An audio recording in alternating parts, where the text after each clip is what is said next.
Baş ağrılarında görürsən bir tərəfli tutur, bəzən deyir az qalır gözüm çıxsın, gözüm ürək döyünən kimi döyünür.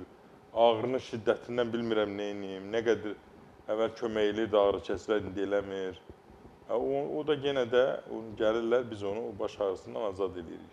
Xeyli dərəcədə insanlarımızı narahat edən qan təzyiqidir. Deyir, doktor, təzyiqin birdən kəskin düşür, birdən qalxır. Bəzən həmin anda güclü ürək döyüntülərim də başlaya bilir. Ya ürəyim sıxılır, havam çatmır və yaxud da başım da ağrır. Təzyiqim düzələndə baş ağrım keçir. Yəni qan təzyiqindən də ola bilir. Bir də o ürək ritmi pozulması da çox adamlar onu fikir vermirlər.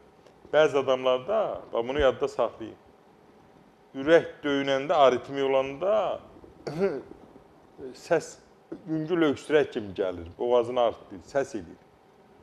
Miqdarı artan kimi aritmiyanın, burada səs eləyir özü. Elə bil, boğulan kimi eləyir, biraz nəfəs alır, rahatlanır. Yəni aritmiya çox təhlükəli bir şeydir.